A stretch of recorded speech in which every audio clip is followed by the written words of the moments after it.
क्योंकि स्थानीय व्यक्ति ने एनएचआरसी में शिकायत करवाई, तब जाकर ये खुलासा हुआ। उसमें भी एक व्यक्ति ने कराई, 7 लोगों की मौत हुई, उसमें से एक के परिवार के व्यक्ति ने ये हिम्मत दिखाई। गलत इलाज के कारण मरीज की मौत का उसने आरोप लगाया और दावा किया कि मौत की सूचना थाने को नहीं दी गई, जानकारी छुपा ली गई। परिजनों को बहला फुसलाकर मोटी फीस वसूली गई, उनसे पैसे वसूले गए। बिना पोस्टमार्टम के शव परिजनों को सौंप दिया गया, जिससे किसी को कुछ पता न चले। मामले के तूल पकड़ने के बाद एफआईआर दर्ज कराई गई। बहुत जब दबाव बना तब इस पूरे मामले में एफआईआर दर्ज हुई है। ये और हैरान करती है बात। जरा तस्वीर आपको दिखाते हैं, क्योंकि एफआईआर ही नहीं दर्ज हो रही थी। सीएमएचओ को भी होश नहीं था, ऐसा लग रहा है। उनको तो जानकारी नहीं थी पहले कि इस तरह से एक डॉक्टर ऑपरेट कर रहा है। और जब उनसे सवाल पूछा गया तो कैसे आधी रात को के गए एफआईआर दर्ज कराने। सुनिए, आप सुनिए। क्या कारण है सर? पैर पे चढ़ाओगे साहब, इतनी रात में आप आए? दे देंगे भाई, दे देंगे। सर क्या मामला है? किस मामले में आप इतनी रात में बाहर आए सर? सर क्या कारण है सर? पैर पे चढ़ाओगे क्या? सर किस कारण आप इतनी रात में कोतवाली आना पड़ा साहब आपको? सर कुछ तो बोलिए सर। सर बोलिए तो। आप जिम्मेदारियों से भाग रहे हो। आप भाग रहे हो सर? क्या बात है सर? जिम्मेदारियों से भाग रहे हो आप? हाँ, अजय लाल से आपकी मुलाकात हुई है क्या साहब? पैसे लिए क्या अजय लाल से? देखिए, अजय लाल का जो नाम आ रहा है वो हॉस्पिटल मालिक है, उससे पैसे लिए हैं क्या, ये प्रश्न भी पूछा जा रहा है। क्योंकि सीएमएचओ रात में गए, मामला पहले सामने आ चुका था। और एफआईआर कॉपी भी आप देख लीजिए। ये एफआईआर कॉपी इसलिए जरूरी हो जाती है क्योंकि फर्जी डॉक्टर के खिलाफ एफआईआर अब दर्ज किया गया है। और इसको लेकर प्रश्न ये उठ रहा है कि सिर्फ गलत पहचान या डॉक्टर फर्जी है, इसी लिहाज से क्यों एफआईआर दर्ज किया गया, हत्या के मामले में क्यों नहीं दर्ज किया गया है? ये बहुत बड़ा प्रश्न है। और जिसने इस पूरे मामले को प्रकाश में लाए, जिसने इस पूरे मामले में कार्रवाई का कहीं ना कहीं पहल उनकी तरफ से की गई है, वो क्या कह रहे हैं, दीपक जी को सुनिए। दीपक जी, आपके पास ये शिकायत कब आई और क्या शिकायत आई थी? 12 फरवरी को हमारे पास एक पीड़ित परिवार आया था और उन्होंने ये सारा वृत्तांत हमें बताया था कि यहाँ पे कुछ ऐसा फर्जीवाड़ा चल रहा है, लेकिन विस्तार से हमें पूरी जानकारी नहीं है। आप थोड़ा सा इसके बारे में जांच करिए तो पता लगेगा। 12 फरवरी के बाद हम जब इस मामले में अंदर घुसते हैं तो ध्यान में आता है कि यहाँ तो बहुत बड़ा एक फर्जी खेल चल रहा है, आयुष्मान कार्ड को लेके भी, और इस प्रकार की फेक जो डॉक्टर के द्वारा सर्जरी की गई और लोगों की हत्या की गई। ये बहुत बड़ा एक मामला दिखा हमें। तो उसके बाद फिर हमने इसका पूरा डॉक्यूमेंटेशन तैयार किया और पूरे डॉक्यूमेंटेशन तैयार करने के बाद हमने कलेक्टर महोदय को एक आवेदन दिया, जिसपे कलेक्टर महोदय दमोह ने एक जांच टीम गठित की सीएमएचओ को लेके। और लगातार हम 1.25 माह तक उसका वेट करते रहे कि आज प्रतिवेदन आ रहा, आज प्रतिवेदन आ रहा, कुछ कार्रवाई होगी, लेकिन लगातार हमें निराशा मिल रही थी और कोई प्रतिवेदन वहां से आने तैयार नहीं था। फिर बाद में पता चला कि गुपचुप तरीके से जांच प्रतिवेदन कलेक्टर को सौंप दिया गया है। और इसमें हैरान करने वाला खुलासा यह है कि ये सिर्फ दमोह में काम नहीं करता था, ये और जगहों पर भी काम कर चुका है। छत्तीसगढ़, तेलंगाना। जांच में फर्जी डॉक्टर से जुड़ा बड़ा खुलासा ये सामने आया है। हैदराबाद में एक केस दर्ज होने का दावा किया जा रहा है, तेलंगाना में केस दर्ज है। छत्तीसगढ़ के अस्पताल में भी ऑपरेशन इसने किए थे। अब वहां कितने लोगों की जान गई ये नहीं पता।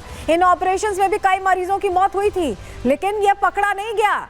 डॉक्टर के पास कार्डियोलॉजी की मान्यता नहीं, कार्डियोलॉजिस्ट के तौर पर मान्यता नहीं है। मध्य प्रदेश मेडिकल बोर्ड में भी ये डॉक्टर रजिस्टर्ड नहीं है, जबकि जब जहां आप प्रैक्टिस कर रहे होते हैं वहां रजिस्टर्ड होना चाहिए। और ये रजिस्टर्ड नहीं है, उसके बावजूद ये प्रैक्टिस कर रहा था। इसने हैदराबाद में जाने ली, इसने छत्तीसगढ़ में जाने ली और अब ये मध्य प्रदेश में जाने ले चुका है। और इसके लिए लगातार अब ये कहा जा रहा है कि इसे पकड़ा जाए, इसे जल्द से जल्द पकड़ा जाए। इसको लेकर कई प्रश्न हैं। जो पीड़ित परिवार है वो क्या खुलासा कर रहा है, उनको भी सुनिए। हम देखने गए, उसके बाद थोड़ा देखा और दूर कर दिया।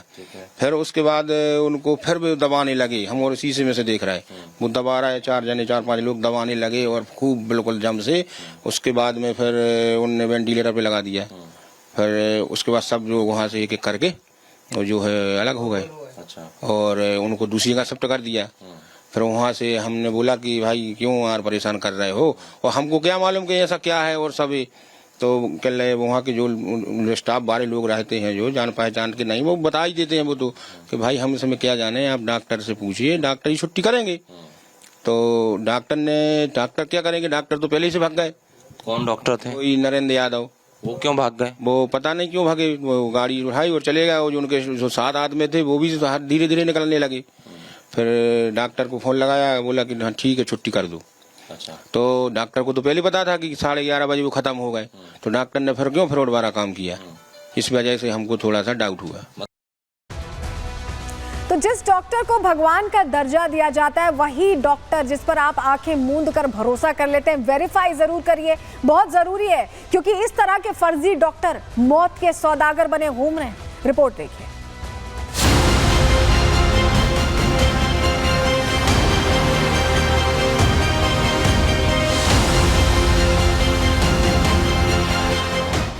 दमोह का डॉक्टर फर्जी, मरीजों की मौत वाली सर्जरी, फर्जी डिग्री की आड़, लोगों की जिंदगी से खिलवाड़, खुलासे के बाद डॉक्टर फरार, मामले में दर्ज एफआईआर। जिस डॉक्टर को भगवान का दर्जा दिया जाता है, मरीज आंखें बंद करके विश्वास करते हैं, जिससे जिंदगी की आस जुड़ी होती है। अगर वही डॉक्टर मौत का सौदागर बन जाए, फर्जी डिग्री के आधार पर इलाज करने लगे, तो इसका नतीजा होता है मरीजों की मौत।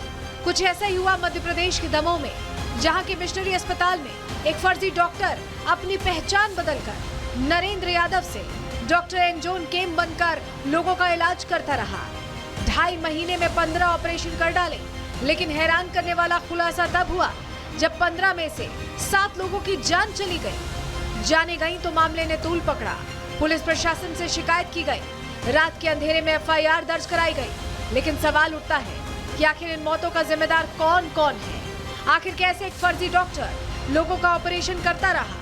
किसकी मंजूरी के बाद मिशनरी अस्पताल ने डॉक्टर को ऑपरेशन करने की इजाजत दी? क्या अस्पताल ने डॉक्टर के दस्तावेज की जांच नहीं कराई? क्योंकि नियमों के मुताबिक मध्य प्रदेश में प्रैक्टिस करने के लिए डॉक्टर को स्वास्थ्य विभाग में रजिस्ट्रेशन कराना होता है, लेकिन डॉक्टर एंजोन केम एमपी में रजिस्टर्ड ही नहीं है। जांच में जो फर्जी डॉक्टर के दस्तावेज मिले हैं वो आंध्र प्रदेश के हैं। लेकिन हैरानी की बात तो ये है कि आंध्र प्रदेश के मेडिकल बोर्ड में ही डॉक्टर के रजिस्ट्रेशन के कोई दस्तावेज नहीं है। मतलब साफ है, फर्जी डॉक्टर एंजोन केम ने न सिर्फ नाम बदला, बल्कि उसके दस्तावेज भी उसके नाम की तरह ही फर्जी हैं। हालांकि इस मामले का खुलासा होने के बाद मध्य प्रदेश सरकार एक्शन मोड में है। सीएम मोहन यादव ने मामले का संज्ञान लेते हुए कड़ी कार्रवाई के आदेश दिए हैं। मैंने इस बारे में निर्देश दिए हैं कि ऐसे और भी कहीं कोई हो तो हेल्थ डिपार्टमेंट उनके बारे में कठोर कार्रवाई करे। दरअसल 7 लोगों की मौत के बाद स्थानीय अधिवक्ता दीपक तिवारी ने प्रशासन से शिकायत की, जिसके बाद कलेक्टर ने जांच के लिए कमेटी गठित की।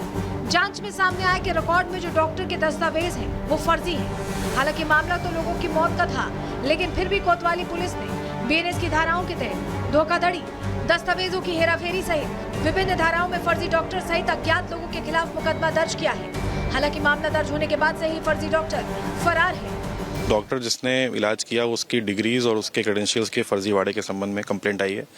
दूसरा, जिन मरीजों की मृत्यु हुई है इलाज के दौरान, उनकी जांच के संबंध में हमें बताया गया है जो कंप्लेनेंट है। इन दोनों ही मुद्दों पर अलग अलग जांचें चल रही हैं। क्योंकि मामला लोगों की जान से जुड़ा है, तो राष्ट्रीय मानव अधिकार आयोग की टीम भी दमोह पहुंचकर जांच में जुट गई है। टीम पहुंची तो सर्किट हाउस में पीड़ित परिवार भी अपनी शिकायत लेकर पहुंच गया और मिशन हॉस्पिटल पर गंभीर आरोप लगाते हुए कठोर कार्रवाई की मांग कर डाली। ज्योति रजक का परिवार हमारे साथ है। आपकी पत्नी ज्योति रजक की कब डेथ हुई, कब उन्हें एडमिट किया था आपने? हमने 1 तारीख को एडमिट किया था, सुबह 7 से लेकर 8 के बीच में। फरवरी में? फरवरी। क्या हुआ था उनको? उनको घर पर चक्कर आए थे, थोड़ी 2 चक्कर आए थे, तो हम लोग अस्पताल लेके भागे। आगे मालूम नहीं किया होगा। चक्कर आए थे और एडमिट किया, फिर उसी दिन डेथ हो गई? उसी दिन डेथ हो गई। अब आपकी डिमांड क्या है, मांग क्या है? मांग एक न्याय चाहते हैं। पीड़ित परिवार तो फर्जी डॉक्टर के फर्जी खेल का खुलासा कर ही रहा है। कलेक्टर सुधीर कोचर भी दावा कर रहे हैं कि अभी राष्ट्रीय मानवाधिकार आयोग की टीम की जांच चल रही है, जिसके आधार पर आगे की कार्रवाई की जाएगी। पुनः ये बताना चाहूँगा कि राष्ट्रीय मानवाधिकार आयोग की टीम जो है वो सारी चीज़ों की जांच कर रही है, वो सभी से चर्चा कर रही है और चर्चा करने के बाद, जांच करने के बाद जो निष्कर्ष आएंगे वो यथा समय आप सभी को पता चल जाएंगे। कलेक्टर कार्रवाई की बात कर रहे हैं, लेकिन सवाल प्रशासन पर भी उठ रहे हैं। सवाल उठ रहे हैं कि जब मामला लोगों की जान से जुड़ा हुआ है तो क्यों केवल फर्जी दस्तावेजों को लेकर ही मामला दर्ज किया गया? क्यों केवल फर्जी डॉक्टर को ही आरोपी बनाया गया? क्यों हॉस्पिटल पर एक्शन नहीं लिया जा रहा?